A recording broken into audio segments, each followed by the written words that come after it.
St. Lucia, this is Openmike, and today I have with me Mr. Everistus Jamari, former senator and manager of Jamari & Sons, a well-known individual to St. Lucia who needs no sort of introduction whatsoever. But in my own little lingo, I refer to him as the energy czar of St. Lucia. Yeah. I've taken this time today to discuss the energy situation based on what is happening on the world market as far as oil prices are concerned. And I thought there was no better person whom I could share my views with than Everest. Okay? So on that score, I'm not going to waste any time. I'm going to proceed right with what I have to say. As we all know, there's been a 30% reduction in oil revenues, in oil, should I say, the cost of oil on the world market, and it is still moving downwards. As a result of that, we can well imagine many people will be very joyful, but many others will be quite sorrowful. But the latest news is that Saudi Arabia has decided that they are not going to cut back in any way. But there are two reasons why Saudi Arabia is taking that line.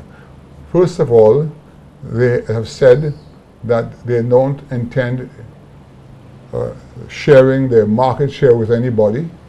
And secondly, they have a very close eye on the shale oil coming out of Canada towards the United States.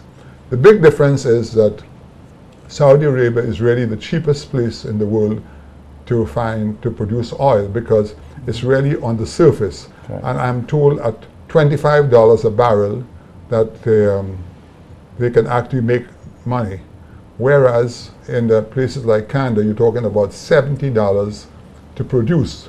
America has been working on their shale oil for some time, and they have lots of oil. So the problem that we see in the world today is that places like America, despite the fact that it may be costly for them, but they intend to teach these other countries a lesson once and for all, that nobody's going to mess around. I mean, you take a thing like gas. There's so much shale gas in the United States today. They have actually had to cap off certain wells because it's too much. So it's going to be very interesting times for all of us. I know for a fact, and that's one of the reasons I want to get Everistus' input today, is that every 90 days the price of fuel changes, and it's adjusted upwards or downwards, whatever the case may be. And St. Lucians are up in arms because, you know, it's now 6 months since oil has been going down, and they have felt generally that the cost of oil has not reflected significantly enough at the pump. And I spoke to someone in Dominica yesterday, and that's subject to correction, and I'm told that petrol there's like $12 or $12.50 a gallon, and I think we're still at $15 or something like that. And that's pretty tough. But by the same token, we can well understand that the St. Lucia government is badly in need of money, so it's quite a windfall for them at this point in time. But by the same token, when we look at even Lucelec that uses a lot of fuel, and fuel has to play a very important part in their daily operations. So we're getting clobbered all around, because when other countries can reduce the price of oil and we keep ours, remember, we're living in a global village, so we are being shafted, so to speak, all the time. And business people who are already under pressure are feeling more pressure. So I now ask Everest, because he's the main man in the energy business, he has far more experience than I do, what has been the feedback from his customers as far as because everybody knows the price of oil has dropped. Thank you, Mike, for inviting me to your program. You have covered the events quite accurately in terms of what's happening globally to oil prices. The major impact on the fall in the price of crude oil has been, as you rightly said, the discovery of shale oil in the United States. And the United States being a major, perhaps, in fact, it is the biggest consumer of oil, has found now itself in a position where it's self-sufficient in oil, and that has driven the price of oil down significantly. The recent decision of OPEC to not respond, because generally in those situations where prices are going down, OPEC normally comes together and there is some arrangement in regards to adjusting production so that prices could be bumped up. But I think there's a recognition on the part of OPEC that, look, prices are on their way down, and that perhaps reducing their revenue, their productions even further may just be less revenue. It's a big problem for some OPEC countries. Some are able to withstand it better than others. In the case of Saudi Arabia could withstand those falls, but I think it's a particular challenge for countries like Venezuela and Iran, in that they have huge fiscal problems, and they would rather see an increase, but that's not to be. On the local scene, the impact, there have been some concerns that the reduction in oil prices have not filtered through as yet at our pumps. The last price adjustment that took place, there was some reduction in, albeit small, in some petroleum products like LPG, but it didn't reflect itself insofar as gasoline and diesel is concerned. But what I would say though is, with prices coming down as they have been, because it takes a little while, there's a lag between the movement of oil prices and the refined prices of refined products. But what I could definitely say, given the decline that has taken place in the last few months, we should, if the system is, the integrity of the pricing system, and by this I mean the fuel pass-through mechanism, is maintained, I see no reason why we shouldn't see a reduction in the price of gasoline, diesel, when January next year comes. Now, Everest, tell me something, just from your experience and what you've seen here, what kind of reduction you think we may be looking at by January, end of January? Ballpark. I would expect to see something in the region of about 30 cents off a gallon of fuel. But I suspect, and I would not be surprised, that there is some modification to the system so that we do not get the full benefits of the price reduction. And the reason is this, and I'm not promoting any particular idea, but that's my own sense of things. Yeah. The government for quite some time has been subsidizing cooking gas quite significantly, and that is at 20-pound cylinders. I mean, you're talking about $16 on every cylinder of gas of 20-pound cylinders, you know, and that's significant. And I suspect, given the fiscal challenges the government has now, it may well be the opportunity to try and claw back some of those, some of that subsidy that has been carried on for quite some time, so that the full effect of a price reduction will not be seen at the pumps, insofar as it relates to gasoline and diesel. Now, tell me something, Everest. I share your view, but by the same token, you think the ordinary man is going to be happy with that? Of course not. I mean, people are very much aware of what's happening worldwide. I mean, we just talk about prices coming down. I mean, it's a very exciting dispensation for the global economy, in that prices of energy is coming down, which gives opportunities for a lot of things, meaning that people have more money in their hand, more disposable income to do other things. Correct. Which could be a good boost for global trade and for our local economy. So, but question for you, Everest. You see, I keep saying over and over, we're living in a global village. Now, although I can share your views and also share those views with the government, but by the same token, let us assume that another island decides to drop the price lower than, say, St. Lucia.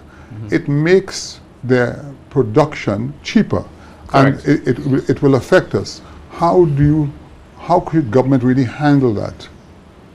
Well, I mean, the situations, one could argue the situations are different in the various countries.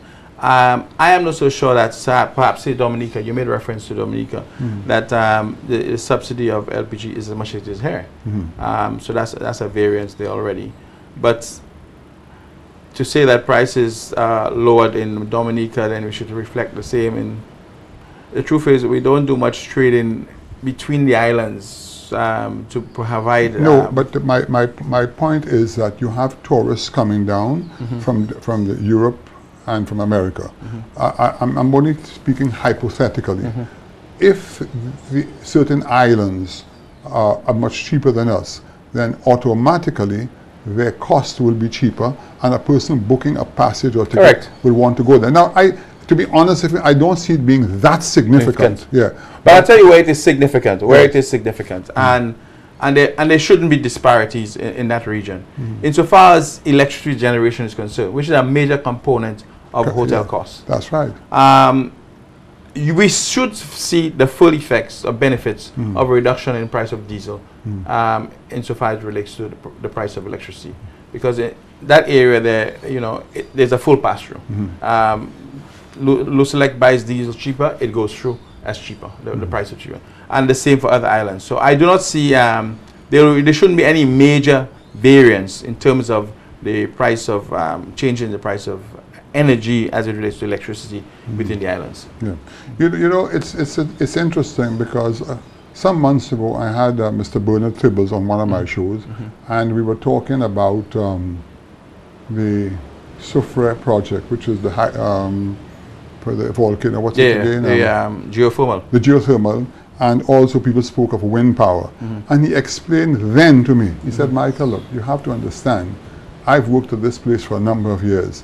It is very difficult to beat the price of oil still, because the capital costs for those things are so great that at the end of the day, when you write it off, it's going to take years before it can manifest itself." And from that aspect, I mean, he was so right. I mean, what is your prediction about the price of oil? It has gone down. Where do you see it going, even say 2 years from now? I expect it to go down, but not much further down. I think there will be at how much level of $70 there, but I'll tell you why it would not go down, allowed to go down too far. The shale oil business is a significant factor in that. You see, if you allow the price of crude oil to go too far, then it becomes a disincentive to invest in alternative forms of fuel. Correct. Yeah, that makes sense. Even environmentalists would not want to see that happen. Because you see, the moment the price of crude goes down, then of course the economic argument for alternative energy becomes less. So I think it's a need for it's a balancing thing. I think ideally most producers would like to see the price of crude somewhere around $100. 70 is low, but I do not see it staying there for a very long time. It will come back up because it's not in their interest to keep it very low. For all the players, even the alternative forms of energy, it's not in their best interest. So what has caused the price of oil to drop so significantly at this time? Well, it's a case of economics, where you have an oversupply relative to demand. And the big factor, I think, is the shale oil discovery, which has been a lot cheaper. And there's this bonanza, this boom taking place in the United States now regarding shale oil. And of course, Americans' import of fuel has reduced significantly. They are able to, I mean, that's a big, loss on the world market. They have been able to provide for themselves. So that has driven the price of oil downwards. So that's a big factor. When we come back at the second part of our program, I want to discuss with you whether you think that all this movement has something to do with Russia. Because remember, because Russia has already, United States has put a lot of, and Europe, a lot of sanctions on the Russians, and that's one way of how they bring them to the table. This is Open Mic. This is the end of the first segment of our program. We'll be right back.